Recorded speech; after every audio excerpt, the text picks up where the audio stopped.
Ixi, tá bem xoxo esse senhor logo vem. Maranata, povo? Ah, agora melhorou. Tá calor, né, irmão? Misericórdia, esse calor tá derretendo tudo mesmo. Tá derretendo bastante coisa. Como que tá os irmãos? Tudo na paz? Aleluia, né? Estamos no melhor lugar do mundo, que é na casa de Deus, aos pés de Cristo. É o lugar mais alto que podemos estar, né? Aos pés de Cristo. Fico muito feliz de estar aqui, neste momento, compartilhando a palavra de Deus. Vamos fazer mais uma oração? Oremos. Pai amado, Pai onisciente, Pai onipresente, onipotente em nossas vidas, humildemente entramos mais uma vez na sua presença para honrar-te, glorificar e edificar o seu nome, Senhor. Te agradecemos pelo manual da vida que o Senhor nos deu, que é a Bíblia, onde o Senhor nos mostra com amor, com carinho, o que devemos fazer, como devemos agir em certas situações. Pai amado, te peço que o meu eu diminua, que eu seja apenas instrumento da sua vontade, do seu querer, e que tudo que for falado aqui seja para glorificar e edificar o seu nome. Não que haja merecimento em nós, mas no doce nome do seu Filho Jesus. Amém. Hoje nós vamos falar um pouquinho sobre missão. E quando a gente vai falar de missão, a gente lembra de um filme, né? Tan, tan, tan, tan, tan, tan, tan, tan. Aquela musiquinha do Missão Impossível. E muitas vezes nós achamos que é impossível fazermos certas coisas. Mas nós temos um Deus do impossível. E às vezes nós nos sentimos incapazes, sem nada para dar para Deus. Mas Deus, em todos os relatos bíblicos, ele escolheu as coisas mais desprezíveis aos olhos humanos e as coisas mais loucas também aos olhos humanos, para mostrar a vontade dele na vida de cada irmão, de cada irmã. Todos nós aqui temos uma história de conversão, de mudança, e aos olhos humanos, muitas vezes, as pessoas falam que nós não temos e não tínhamos nem eira e nem beira. Mas Deus mostra para a gente que é Ele que decide, não sou eu que decido a vida dos outros, é Deus que decide. E nós vamos ver isso aqui na palavra de Deus. Por favor, abre suas Bíblias em 1 Samuel, 1 Samuel 17, a partir do versículo 23, por favor.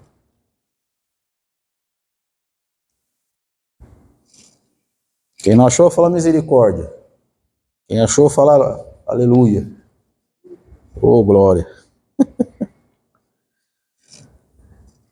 1 Samuel 17, a partir do versículo 23. Amém? Podemos ler? Vai ser projetado aqui? Não.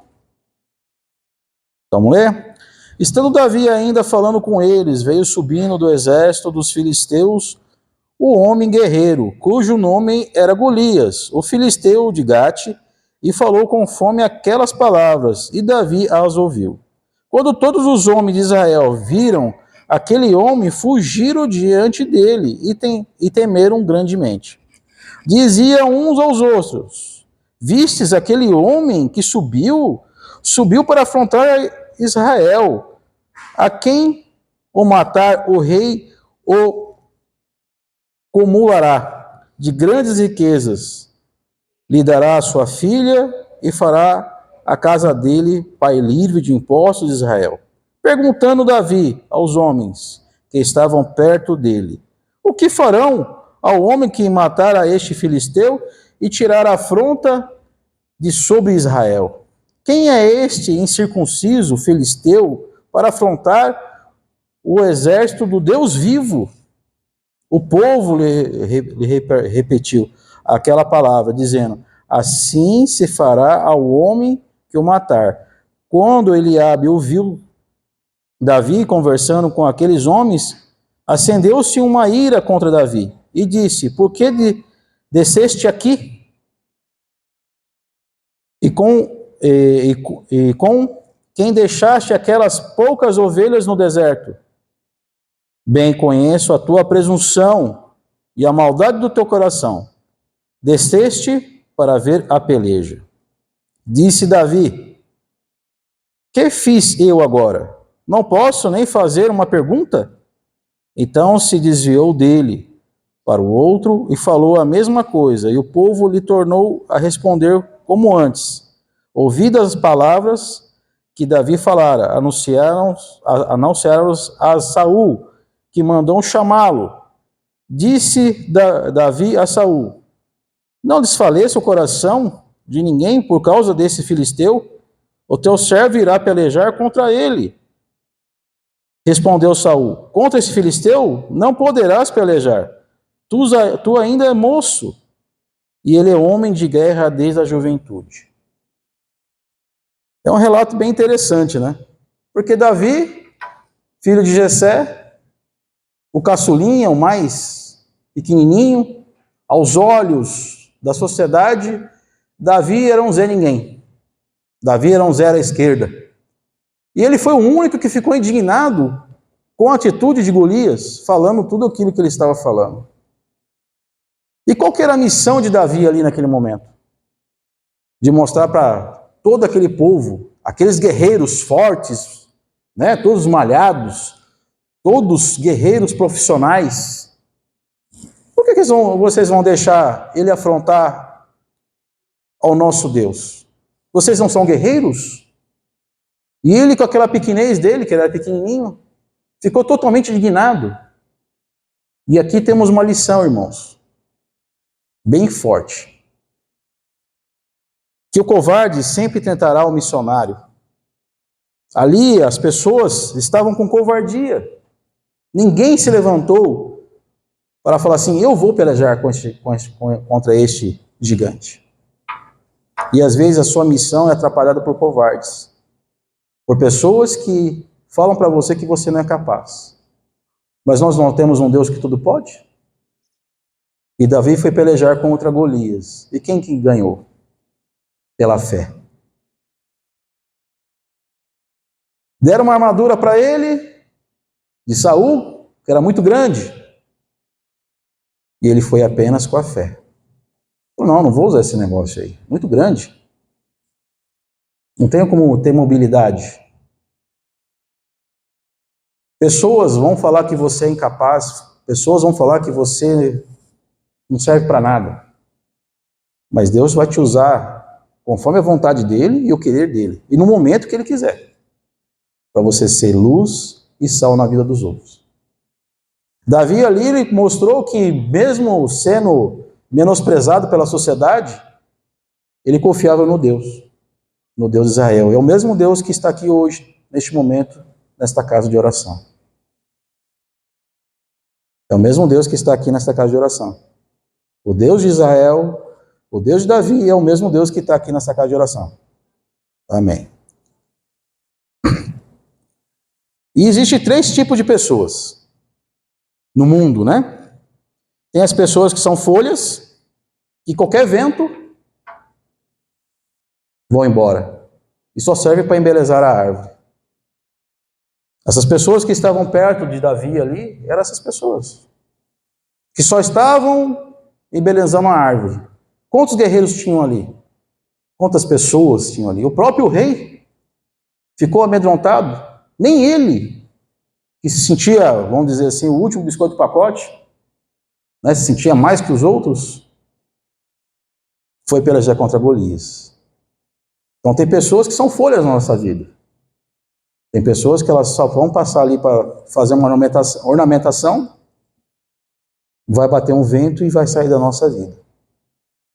Vamos, por favor, abrir em 2 Reis, um pouquinho mais para frente. 2 Reis 6,15, por favor.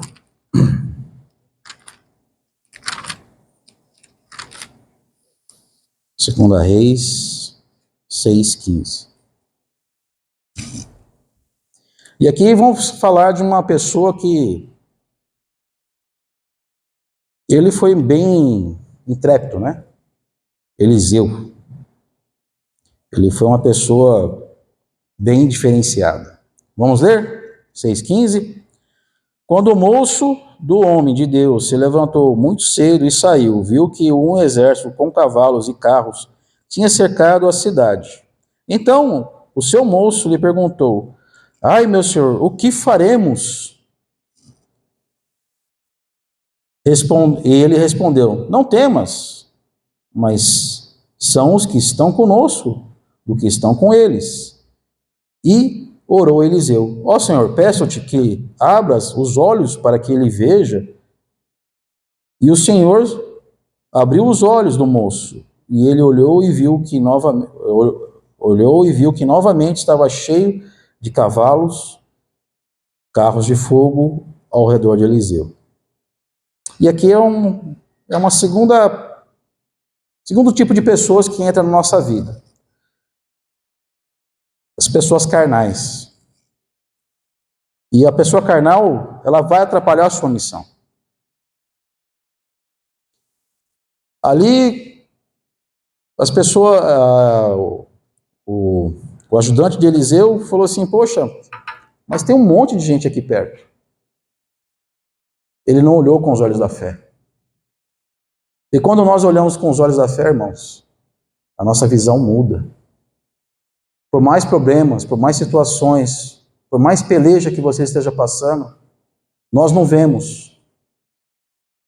Nosso olho físico não vê isso. Mas tem anjos acampados ao redor nosso, nos protegendo, nos guiando, nos direcionando do que devemos fazer para chegar mais perto de Deus.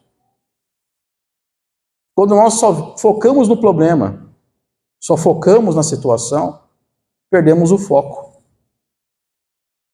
O foco é a Canaã celestial. O foco é Jesus. E muitas vezes nós nos atrapalhamos, somos falhos, somos pecadores, mas se focarmos no problema, poxa vida, tinha um monte de gente ali em volta, carruagem de fogo, vários guerreiros, mas nós temos um Deus que peleja por nós. Quer um exemplo? Quando Gideão foi pelejar, foi quantos pelejar com ele? Alguém lembra? Gideão, 300. Eles tiveram que levantar as espadas? Eles tiveram que levantar para fazer alguma coisa? Os próprios anjos celestiais lutaram por eles ali. E eu tenho certeza que os anjos celestiais estão lutando por você agora. Eles estão pelejando contra o inimigo. Temos que ter fé. O próprio Deus falou que no mundo passarei por aflições, mas tem de bom ânimo que eu venci. E você é mais que vencedor. Eu não sei qual é a sua história.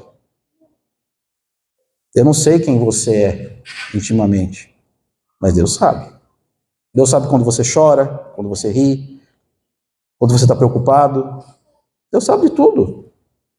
E neste momento aqui de aflição, em vez do ajudante de Eliseu olhar com os olhos da fé, ele olhou com os olhos humanos. Esse que é o nosso problema.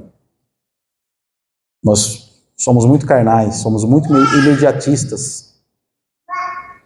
E nós não queremos esperar no Senhor.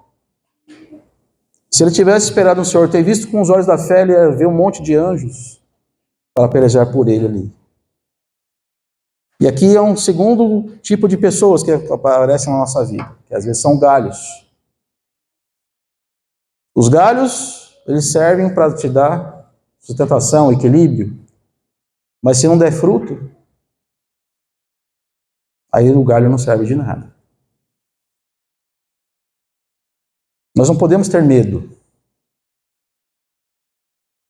O medo te faz você recuar para preservar a sua vida, mas não ter o medo de estar perto de Deus. Deus está de braços abertos. Ele sempre esteve de braços abertos. Só que nós, muitas vezes, nos afastamos de Deus. E fala assim, poxa Deus, o Senhor esqueceu de mim? Não, é porque nós estamos longe. Deus, ele sempre quer nos ajudar, mas ele só vai nos ajudar a partir do momento que demos oportunidade para ele nos ajudar. Ele só vai entrar na minha vida e na sua a partir do momento que você permitir. Porque Deus é um Deus de ordem. Ele só vai entrar na sua vida a partir do momento que você fala assim, Jesus, entra na minha vida, arruma minha casa, arruma tudo que está de errado na minha vida. E às vezes cantamos aquele louvor, né? Vaso novo. Às vezes a gente pede para Deus, Deus me quebra. Me faça um vaso novo. E é assim que temos que fazer, irmãos. O que está errado em mim, eu tenho que pedir para Deus, Deus quebre, mude, molde e transforme, para que eu possa levar pessoas ao caminho. Amém? Vamos em Lucas, por favor.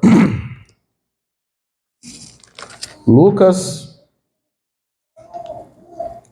capítulo 18.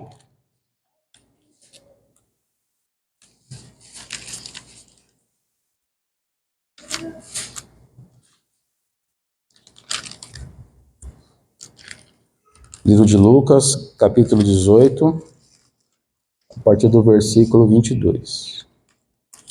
Amém? Eu misericórdia, que o meu ainda não achei, agora achei.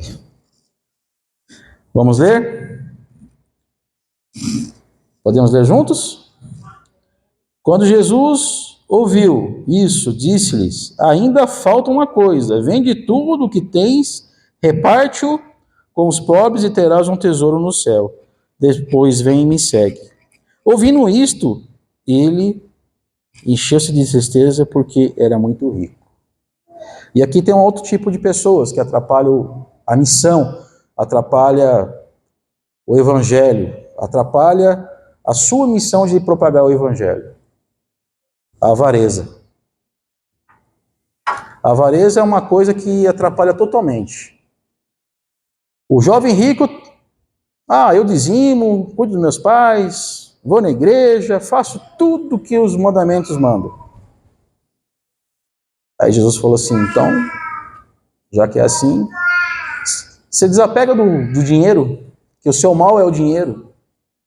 Você quer muito dinheiro. E me segue. Só que ele viu com os olhos carnais, ele não viu com os olhos da fé.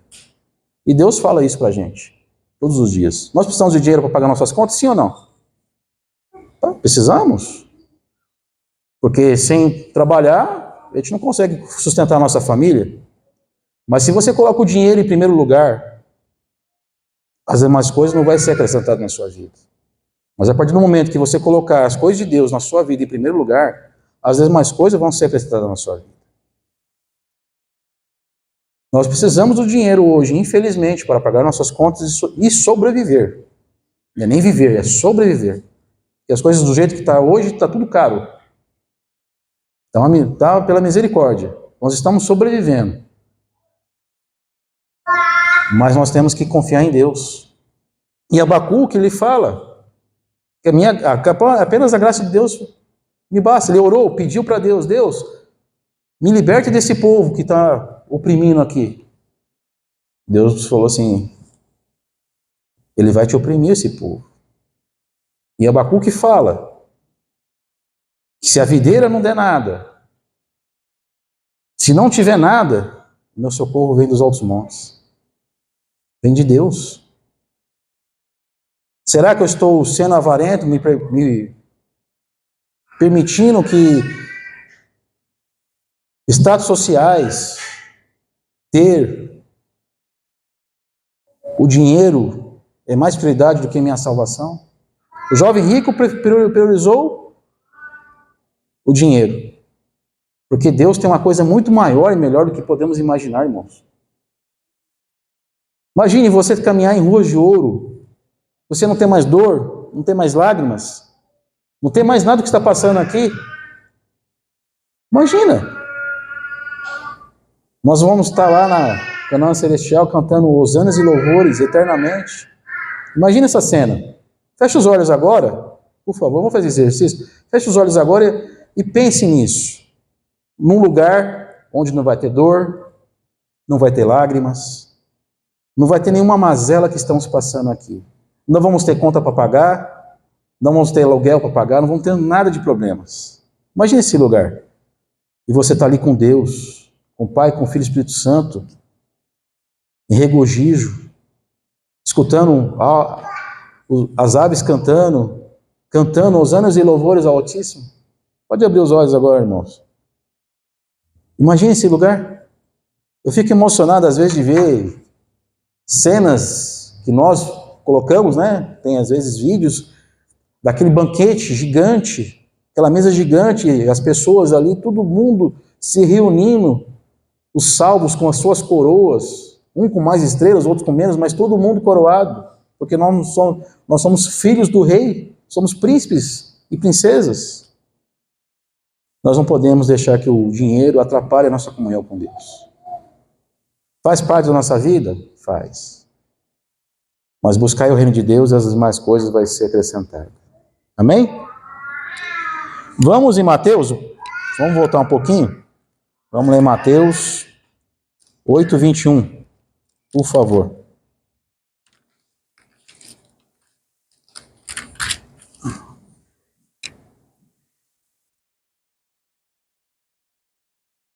Amém? E outro dos discípulos lhe disse: Senhor, deixa eu ir primeiro sepultar meu pai. Jesus, porém, lhe disse: segue-me e deixe para os mortos sepultar os seus próprios mortos. Uma palavra um pouco pesada, né? Esquece. Deixa para lá. É que às vezes, irmãos, tem coisas do nosso passado que nos atrapalham no nosso presente e nós não conseguimos ver o futuro. Tem coisas que o meu passado pode me atrapalhar, mas se eu continuar olhando para ele. Eu vou fazer um exercício aqui com os irmãos. Todo mundo já viu o carro aqui, né? Já?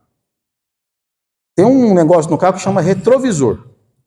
Ele é grande ou ele é pequeno? Pequeno, né? Tem aquele aqui no meio e tem os da ponta, né? Do lado esquerdo e do lado direito. Ele é grande ou é pequeno? São pequenos, né? Todo mundo concorda que o retrovisor é pequeno? E o para-brisa? Ele é grande ou ele é pequeno? Ele é grande, ele é amplo, né? Está bem na frente. Passado é passado. Deus está te dando um para-brisa de vitória na frente. Deus está te dando uma amplitude muito maior do que você pode ver no para-brisa ou no retrovisor. Você tem um futuro muito melhor, maior que você imagina, mas deixa Deus agir na sua vida. Deus, ele quer agir na sua vida, ele quer melhorar a sua vida, mas você tem que deixar ele agir. O retrovisor, ele vai servir para você aprender o que aconteceu de errado para você não fazer mais. Só que Deus te dá uma estrada limpa, maravilhosa, muito maior do que aquele lá do passado. E aqui nós vemos as pessoas que procrastinam, né? Que deixam para depois. Não, eu tenho um problema aqui, não vou poder ser missionário, não vou poder falar de Deus. Poxa vida, como que eu vou falar de Deus no meu trabalho, na escola? Tem várias formas de você falar de Deus. Púlpito não é só lugar de pregação. A sua vida é a melhor pregação que tem. Como que você trata as pessoas que você convive no seu trabalho, na sua escola, que você convive diariamente? Como que você trata? Como que você trata as pessoas que estão ao seu redor? Bem? Mal? Teve uma certa vez, eu e minha esposa estávamos num lugar. Adventista come carne de porco? Não, né? Só para refrescar a memória. E nesse lugar, as pessoas não sabiam que eu era adventista. Né? As pessoas não sabiam que eu era adventista. Aí tinha outras pessoas que eram adventistas também, estavam com a gente, as pessoas servindo.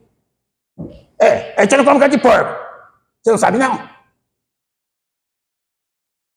As pessoas que estavam servindo se sentiram totalmente constrangidas. Ali foi um bom testemunho ou um mau testemunho? As pessoas não são obrigadas a saber se você come carne de porco ou não. Se você tem uma crença. Aí minha esposa se sentiu indignada com essa situação, eu também fiquei indignado, ela pediu para eu levantar, que a mulher sabe edificar, né? Agradeço por essa bênção na minha vida.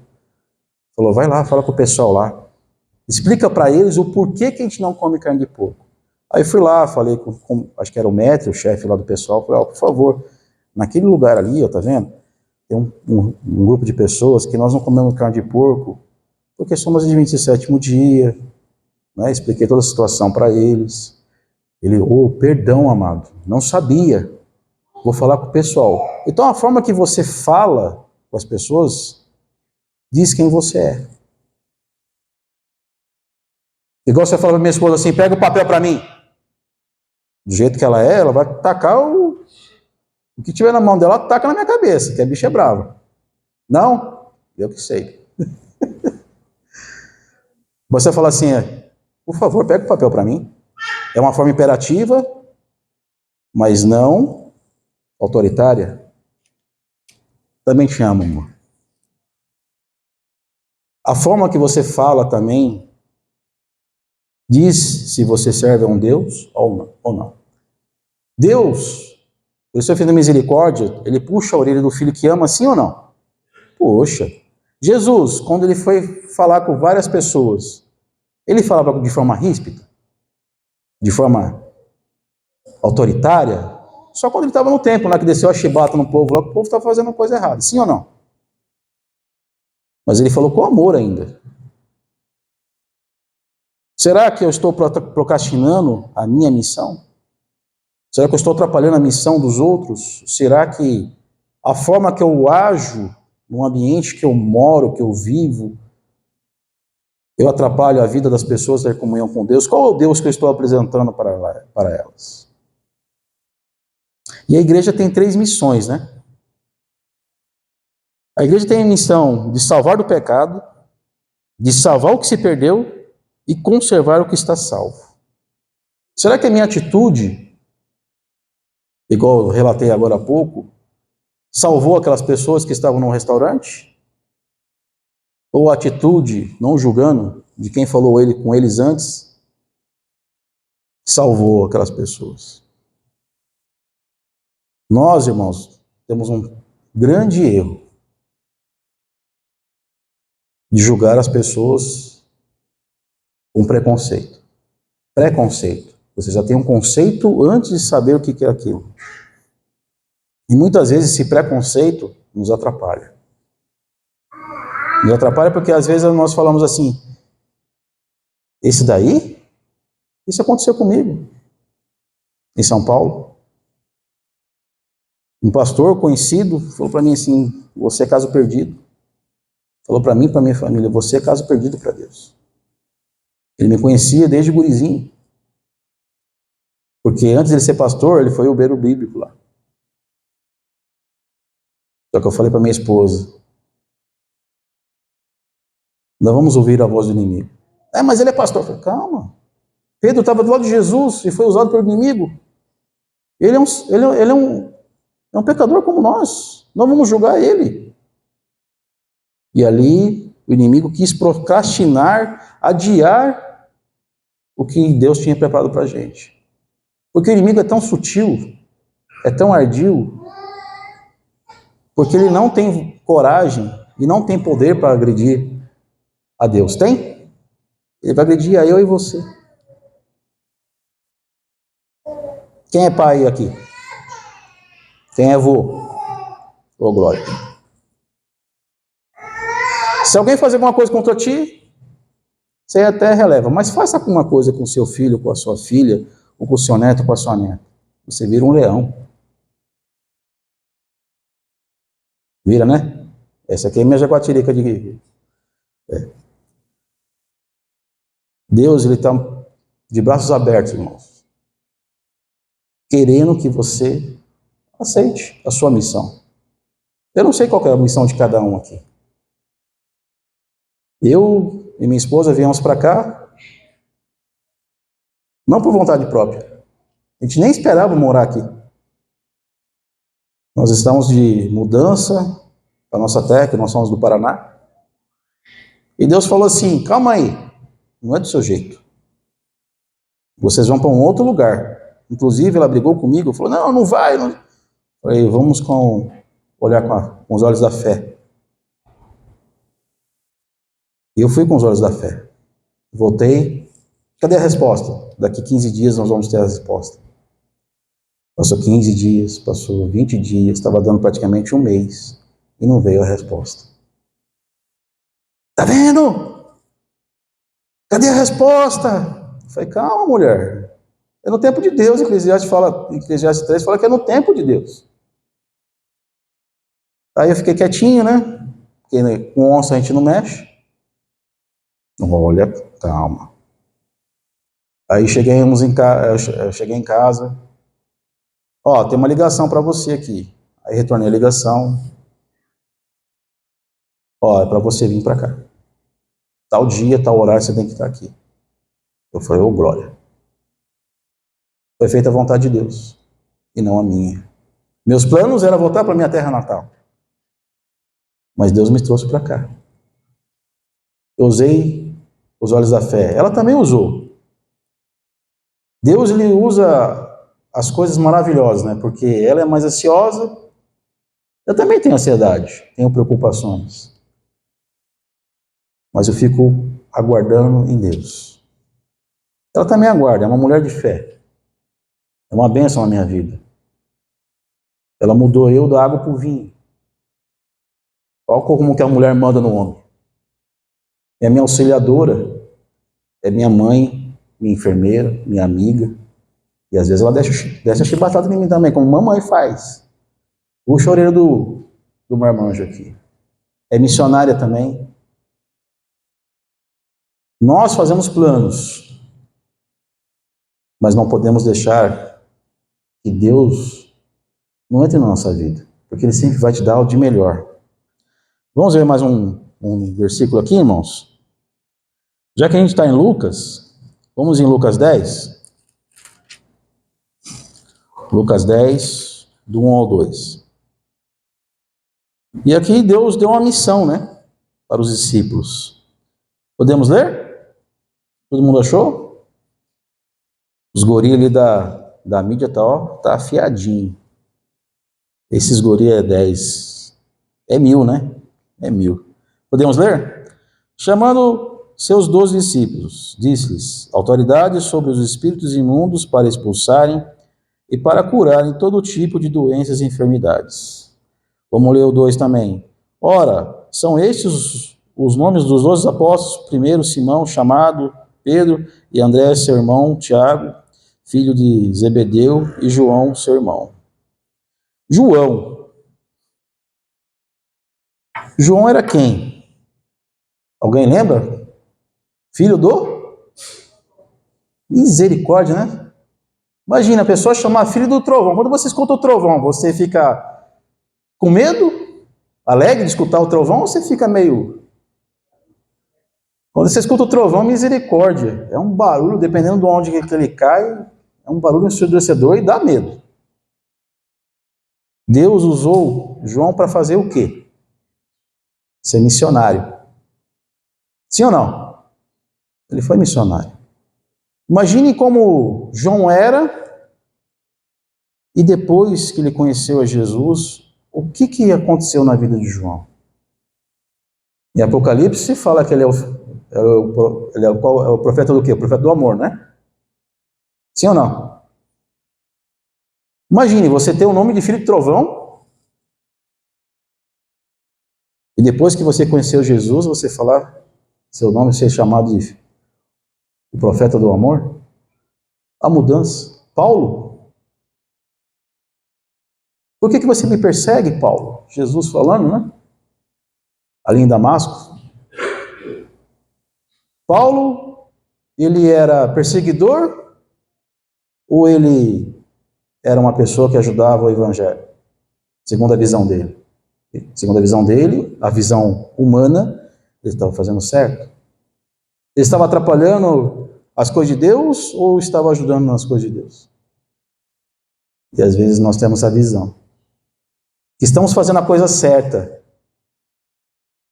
E quando Deus puxa a nossa orelha, faz a gente cair por terra e ficar cego, a cegueira de Paulo foi necessária para que Paulo acordasse e entendesse o que Deus tinha preparado para ele.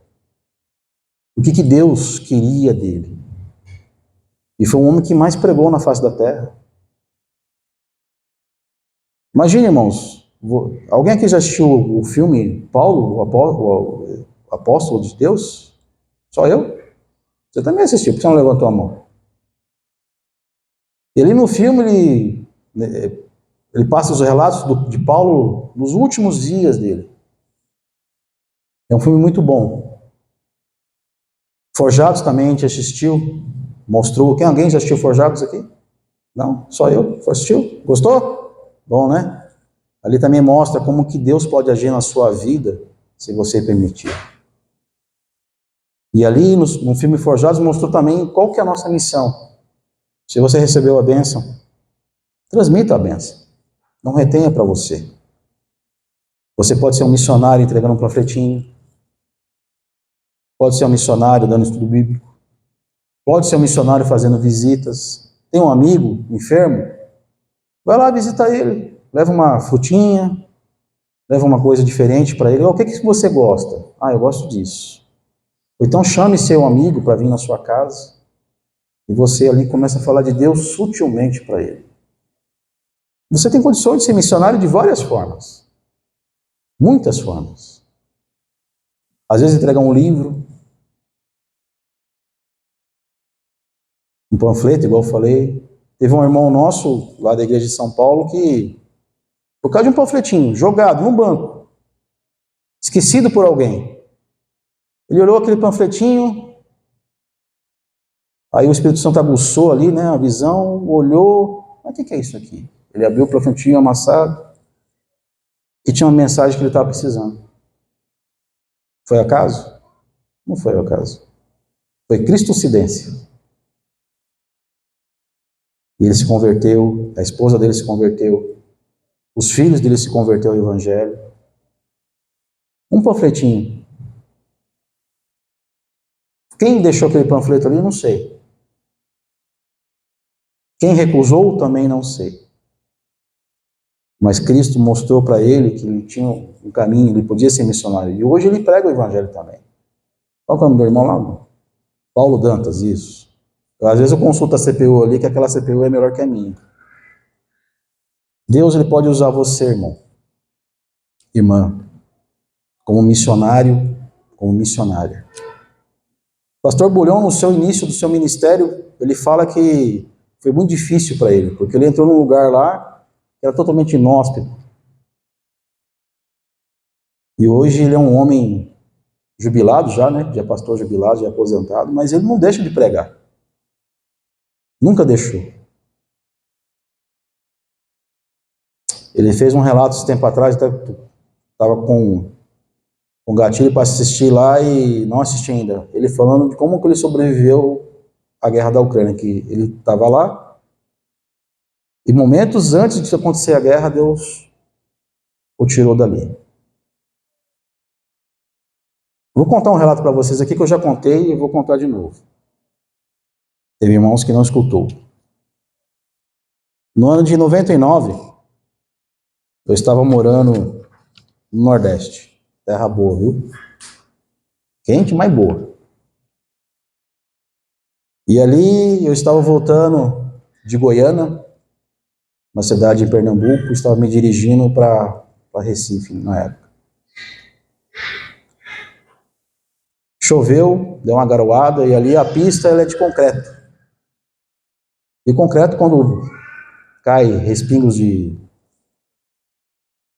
água e areia, ele vira um sabão. Aí me saiu um abençoado de trás de umas carretas com uma picape. Eu estava com um golzinho da empresa que eu trabalhava. E ali, por instinto, tirei para não bater de frente. O carro derrapou, bateu numa árvore e depois caiu caprichosamente num lugar onde as 4 rodas encaixaram. Se o carro caísse 1 metro para a direita, 1 metro para a esquerda, eu não estaria aqui falando com vocês. O carro, quando bateu na árvore, ele fez um vinco atrás da coluna do motorista. Se tivesse batido bem na parte do motorista, eu também não estaria aqui falando com vocês.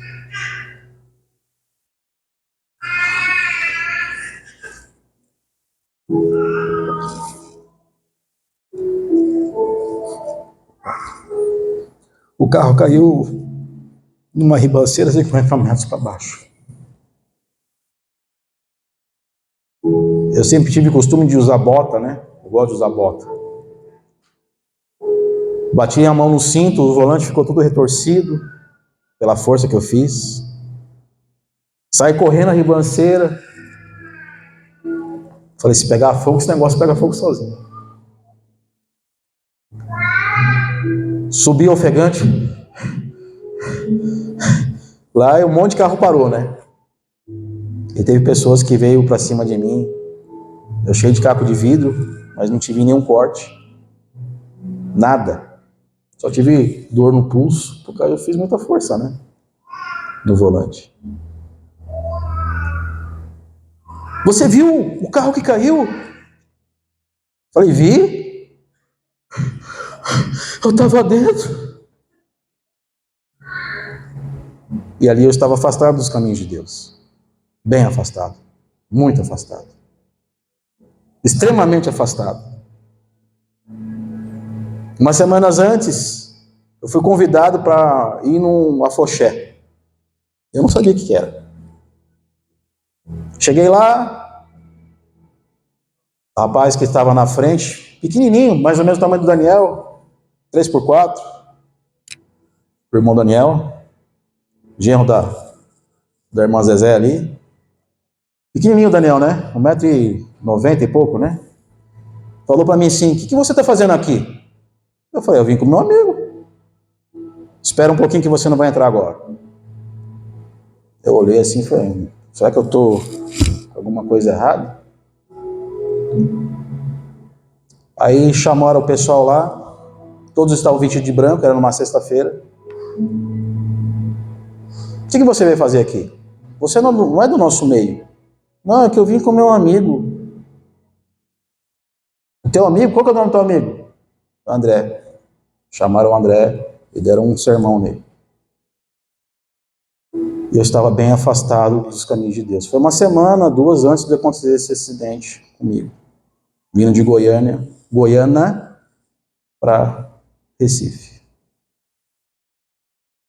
Eu quero dizer para vocês, irmãos, o seguinte. Deus, Ele te conhece pelo seu nome, não pelo seu pecado. Deus te conhece pelo seu nome, não pelo seu pecado. Deus te conhece pelo seu nome e não pelo seu pecado. Deus te conhece pelo seu nome e não pelo seu pecado. Deus escreveu 3 vezes na Bíblia,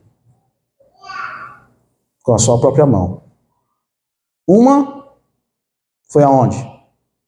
A primeira, a tábua dos 10 mandamentos. Escreveu na pedra para que não se apagasse. A segunda foi quando o neto usurpou os utensílios do templo. Ele escreveu nos umbrais. Aí também, mesmo que você passasse uma tinta, aquela marca ficaria. E o próprio Deus, que ali, quando escreveu nas tábuas, foi o próprio Deus. O segundo foi o Espírito Santo. E o Redentor, nosso Jesus Cristo, que é Deus também. Ele escreveu na terra. Naquele momento que a mulher ia ser apedrejada. Escreveu na terra por quê?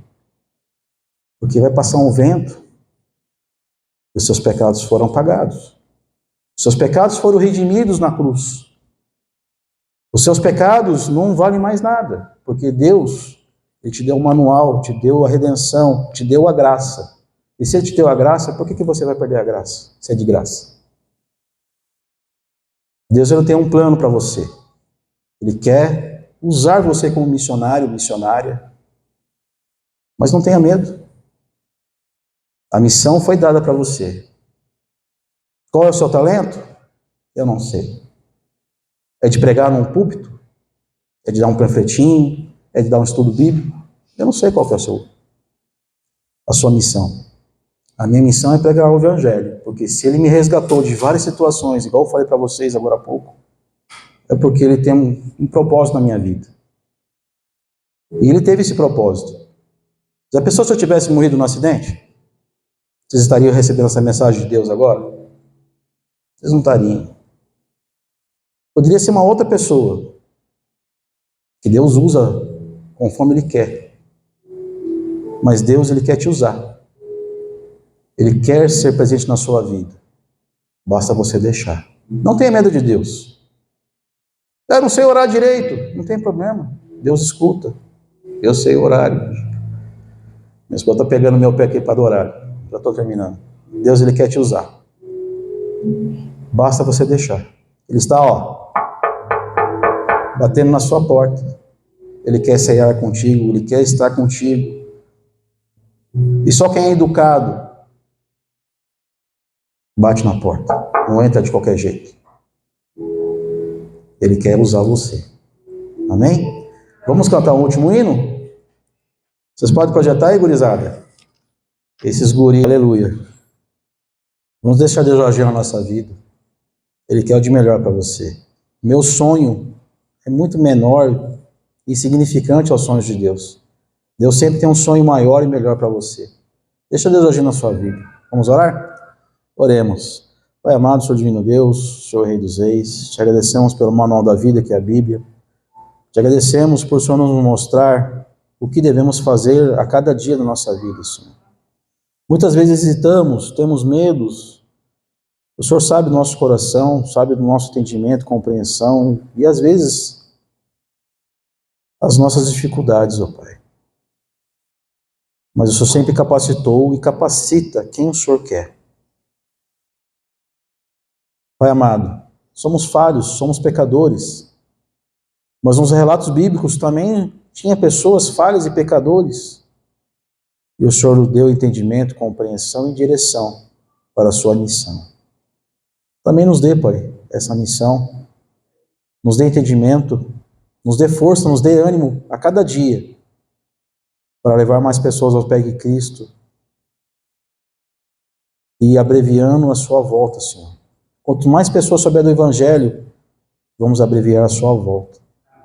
Para nos resgatar deste mundo falido, para nos resgatar deste mundo onde estamos passando tantas mazelas e onde o seu próprio Filho prometeu que irá voltar, enxugar todas as nossas lágrimas e nos levar para um lugar onde vamos ter somente regozijo, onde vamos andar por ruas de ouro, onde não haverá dor, não haverá lágrimas, somente iremos ali cantar hosanas e louvores eternamente ao Rei. Te agradecemos, Senhor, pelo seu infinito amor, não que haja merecimento em nós, mas no doce nome do seu Filho Jesus. Amém.